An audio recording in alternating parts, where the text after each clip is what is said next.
Des bulles de savon sous un ciel bleu, des enfants qui s'amusent dans l'herbe. On est bien loin de ce qu'a pu vivre Sylvain, un lourd fardeau que cet ancien sergent-chef a porté pendant plus de 14 ans. En Kosovo 2000, on a fait que quelques extractions de charniers. On nous a aussi demandé d'aller déterrer quelques cadavres civils qui avaient été enterrés là suite à des meurtres. C'est ces effets qui me sont revenus, à sorte de cauchemar, reviviscence olfactive, des odeurs de cadavres. En 2014, Sylvain est pris en charge à l'hôpital d'instruction des armées Robert Picquet à Bordeaux. Des séjours d'une semaine, tous les 2 mois pendant 4 ans. Dans ce service psychiatrie, 16 lits accueillent des militaires blessés, parfois physiquement mais surtout mentalement.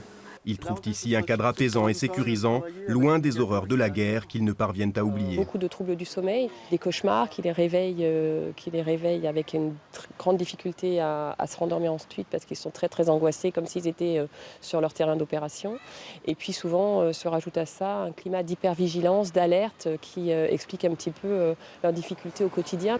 Un plan famille a été mis en place cette année par l'État. 300 millions d'euros sur 5 ans pour améliorer les conditions de vie des militaires, mais aussi accroître l'accompagnement et la réinsertion des blessés. Nous devons montrer à nos forces qui s'engagent, qui donnent tout en opération, que si jamais ils sont blessés dans leur corps, dans leur âme, eh bien, nous ne les laisserons jamais au bord du chemin. Depuis 5 ans, 32 soldats sont morts en opération extérieure, 671 ont été blessés. Au Sahel, en Syrie ou en Irak, plus de 800 sont revenus durablement traumatisés.